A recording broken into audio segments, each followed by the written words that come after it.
Welcome back to the channel. Welcome back to more Insurgency Sandstorm. Today, what I thought we'd look at is I'm going to go through and talk to you about some of the stats that the weapons have, specifically the fire rate, the bullet velocity, and the penetration stats, and try and make sense of what those numbers mean so that when you're looking at them, you can have something in your mind to be able to determine whether the weapon you're looking at actually suits what you want to do and how you want to play the game. I'm not a ballistics expert by any means, but I will try my best to talk you through the theory and try and give you a better understanding of how this all works for the game. So we have been doing a number of weapons guides on the channel, and during those guides I always talk about the weapon stats, but if you don't understand what's behind the numbers, then I guess it's hard to understand what the weapon can actually do, what it's capable of, and whether it actually fits your personal play style, and whether it's a good weapon, a bad weapon, whatever that might be. So let's have a look at what the weapon stats look like, and then let's get into a little bit of theory around some of those numbers. So we're back on the range, and with the weapon that we featured in the last weapons guide, which is the Tave or however you want to call it, the Tave R7. And let's zoom into the actual stats so that we can see them a bit better, and let's just work our way through it. So you can see there's a number of stats here, and most of them are pretty self-explanatory. Obviously the caliber is the size of the actual ammunition. Then you have the fire rate, velocity, penetration, horizontal recoil, and vertical recoil, then mag capacity and fire mode. So some of this is pretty self-explanatory, but the three in the middle there, the fire rate, the velocity, and the penetration, are very, very important stats, and we're going to dig a little bit deeper into those today and try and give you at least the theory behind what those are telling you, and then try and explain how they all fit together. So let's start with fire rate, and fire rate is described as the frequency at which a weapon can fire or launch projectiles, in this situation obviously ammunition, and it can be influenced by several factors, including the operator, the mechanical limitations, the ammunition, or the amount or the size of the clip if you like, and it's usually measured by rounds per minute, RPM, or rounds per second. So generally there are three different measurements for the rate of fire: cyclical, sustained, and rapid. Cyclical is basically the maximum rate of fire given only mechanical function, not taking into account degradation or function due to heat, wear, or ammunition constraints. So the size of your clip, in other words. Obviously the quicker you fire a weapon, the hotter it will get, and obviously the weapon will wear over time, and that may well affect the amount of bullet cycle that you can do, or how fast you can fire the gun. The second measurement is sustained fire, in maximum efficient rate of fire given the time taken to load the weapon and keep it cool enough to operate. Finally, rapid is the maximum reasonable rate of fire in an emergency, when the rate of fire need not be upheld for a long period. So that's small bursts, I guess, is what that's talking about. That all sounds a little bit complicated. They've made it a little bit easier for you in Insurgency Sandstorm, because the rate of fire really is controlled by your fire modes. And you can see with the Tave R7, we've only got 2 fire modes. So you're only going to get your maximum fire rate of 706 RPM, or rounds per minute, when you are in full auto. In single fire mode, that is much more down to how quickly you can pull the trigger on your controller or on your mouse. How fast you can spam that is going to determine what fire rate you get there. But with these stats, generally we're talking about full auto for maximum fire rate. So of course, one of the important things for you guys that have played lots of shooters like I have, the rate of fire will inherently affect the recoil of the gun. And generally what happens is you will have a if you have a higher rate of fire, then you have a higher recoil to take care of. Now that's why understanding all these different stat parameters will put you in a good position to find a balanced weapon. And if you look at something like the M4A1, which we featured on the channel, even though that has a fairly high rate of fire, the recoil is reasonably low and controllable. So this game's a little bit different in that sense. Even if the rate of fire is a little bit higher, it doesn't always translate to higher recoil numbers.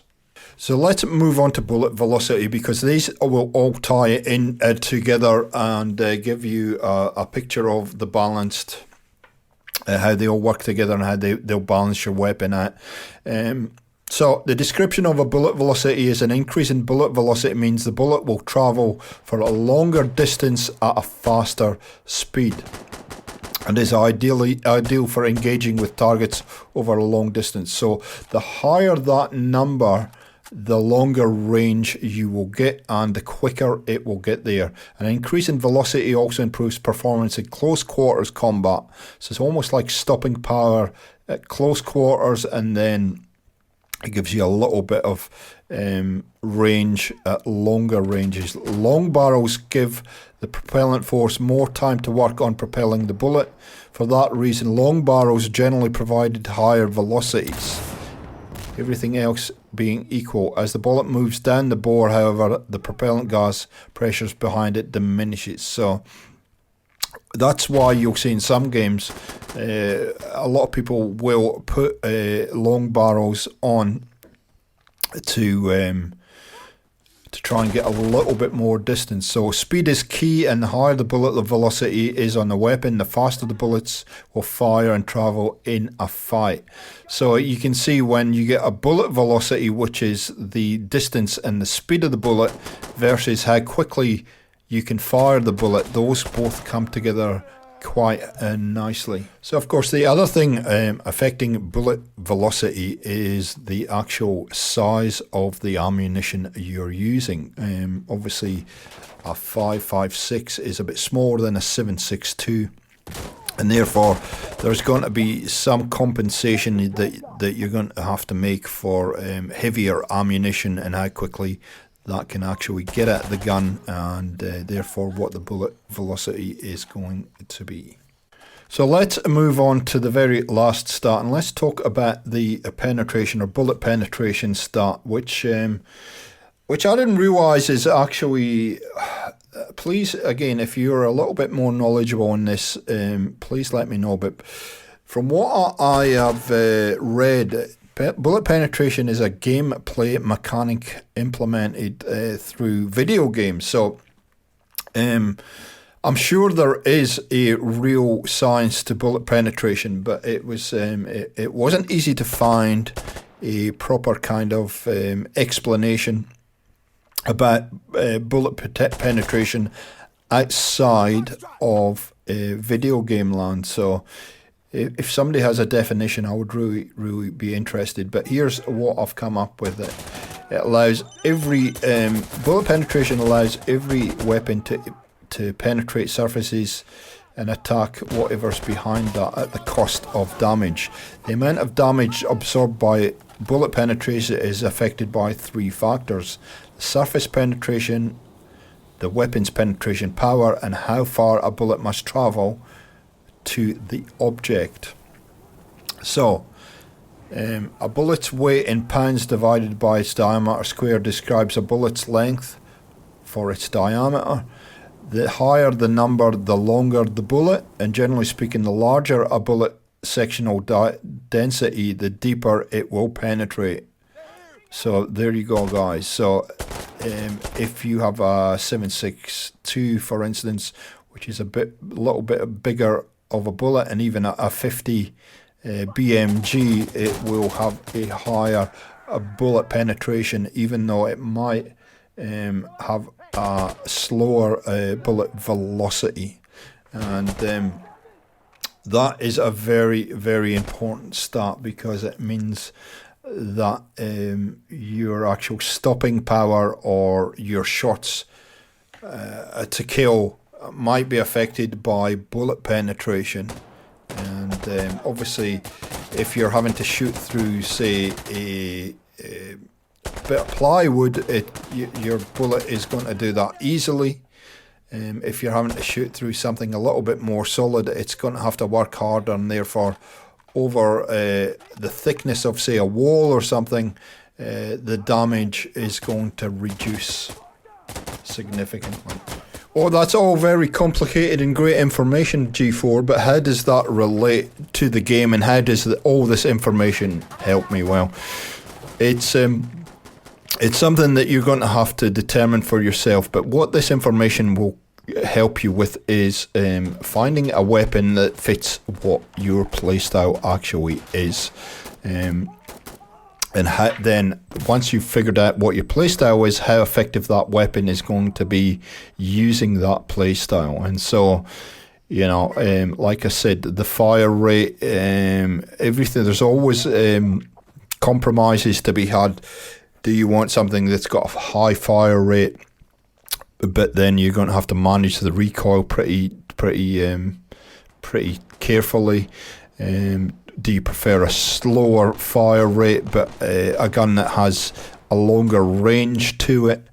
Do you want to kill enemies in a couple of shots or 3 or 4 shots, which is the penetration, and the combination of the fire rate, the velocity, and the penetration? So that's how these all kind of start to pull together, where you've got to look at your weapon for the point of view of how you're playing the game. Are you getting up close and personal with an SMG or an assault rifle, or are you sitting back with maybe an LMG or a sniper rifle? And then how does those numbers fit in with your playstyle and make it easier for you to get big kill streaks and be effective in the game? I put together a quick little table of the weapons that we've shown on the channel so far, just so you can get a sense of how different a number of these weapons are, and how a number of these stats. As I said earlier, the higher fire rate generally means a higher recoil pattern, but it's not always the case in this game, and you can see quite clearly in the numbers here. These weapons are all incredibly different as far as kind of setup goes. Now, you know, I did put a video out recently which said, you know, the M4A1, the most versatile gun in the game, and if you look at the balance that you have in regards to the fire rate's reasonably high, it has very good velocity. The bullet penetration isn't the highest, but you know, it's okay. But you can see with a reasonably high fire rate, the recoil is very, very manageable, and you can see by that you can control that very quickly with attachments on your gun. You look at the Tave R7, and that's the one that I use probably the most in the game. And you can see that is pretty nicely balanced, although on that gun you really have to pay attention to the recoil. So it's interesting that if you spend the time just to consider these numbers and what it means to you as an Insurgency Sandstorm player, then you should be able to find a weapon that sort of works for you and gets you more accurate, get your kill death ratio much higher, and therefore you're going to be more effective in game and enjoy the game a heck of a lot more as you go through. Okay, there you go, guys. That's all I had today on for this episode of Beginner's Guides or Guides to Insurgency Sandstorm.